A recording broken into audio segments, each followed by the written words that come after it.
A little over a year ago, we visited with Mr. Ron Dahlgreen of Stillwater, Oklahoma, about tree protection measures during construction of their new home. We discussed potential problems with compaction, disposal, excavation, and how these practices can impact tree roots, thus the future livelihood of trees, a primary reason for the Dahlgreens choosing this site. Well, now the house is completed, and Ron joins us again to tell us how things worked out.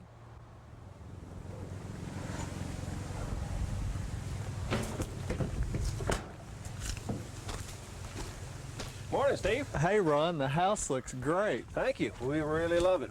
Welcome back. And there's still a lot of trees standing. Yeah, there's a few that aren't here from when you were here last time, and we've got some that are standing that may not be standing too much longer. Right. We talked earlier about, or last time, about this tree, and I knew I was taking a great risk to see if it would survive, and as you can see, it's going to bite the dust, I think. Now, you had another one over here, too, didn't you, that you cut down? Right. They needed to have that down so they get the wide trucks in for hauling in dirt and supplies Right. and everything else. And I was willing to sacrifice that, and I thought, well, I'll try to keep this one, but it just didn't work out. Right. Now, we talked about compaction, which Right. you've gotten some of that, and it probably would have withstood that a little bit longer, but you had something else that popped up unexpectedly. Called utilities. They had to come in here and run a water line, and they also had to run the electrical line, and they put both of those on the other side of the tree. So we not only damaged the roots on this half, we probably got 70% of the root structure probably disturbed, and that side was even cut just as they ran in the lines. Well, and it's showing the ill effects of that. The tree has tried to leaf out. The leaves are a lot smaller. In many cases, they haven't even come out at all, and it's dropping prematurely. So that's Right. a sign of a pretty quick death. So that's kind of discouraging for you, I'm sure. Well, especially one that's so big around, I Right. won't live long enough to see another one come back Right. that size, but we could come in and put in a nice specimen tree that we'd like there, Right. so. And that was a risk we knew up front. Right. Because you had to get to the house, obviously. Exactly. Now, you've protected this area very nicely, and we talked about one of the problems would be people trying to park in it. What did you do to keep them out of there? We had cut a lot of brush and had a lot of brush removed, and we just stacked it in here, and we also made it explicit to the contractor and to the workers that we saw coming out, don't park here. And- Primarily the carpenters, and they were great about it. Okay, They so didn't that's even probably try. one of your most successful. Yes. So we've got some other things to show, though. Didn't that work are, quite as well. Okay. Some other tree problems, I guess. Right.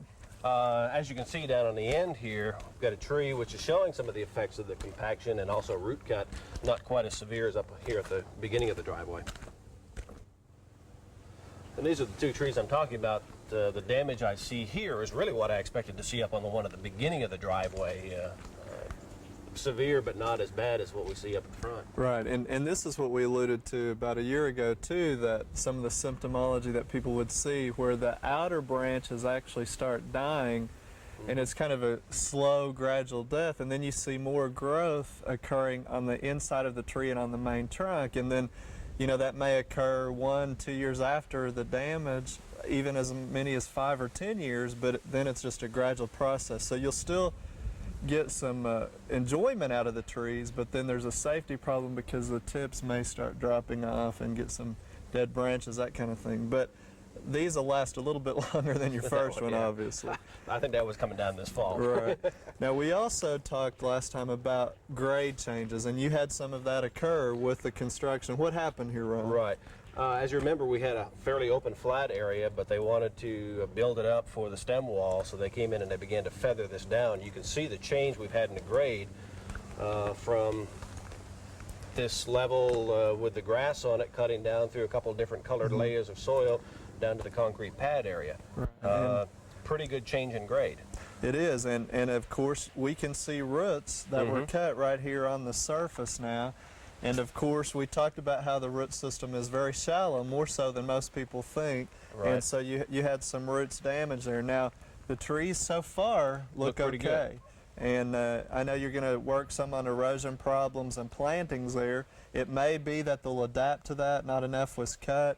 But I'd keep an eye on them still. But there's really not much you can do at that point. Yeah, it's been done, and we knew that we were going to Right. have some of those problems. I feel pretty good about these because when I look at them, I see maybe 10 to 30% of the Right. root structure has been disturbed.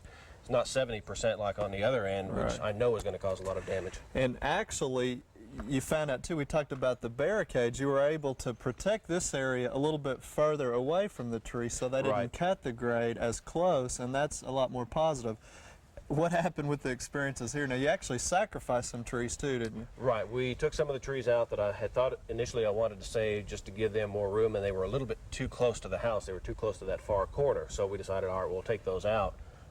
We did our best to keep them out of here with barricades. When we also talked to the carpenters, they were good about not parking here. The dirt worker wanted to come in again, and he wanted to come up again almost to these trees and pull in backfill, and we had to get very adamant that no, we weren't going to do it. All in all, it was an educational experience. You know, I figured that if I logically present my argument and here's what I don't want you to do, or if you're going to do something here, let's discuss it first, I assume they're going to do that. The contractor was very good, but some of the subcontractors didn't get the message or didn't want to hear the message and did what they wanted to do. We had some damage when they put in the septic system out back.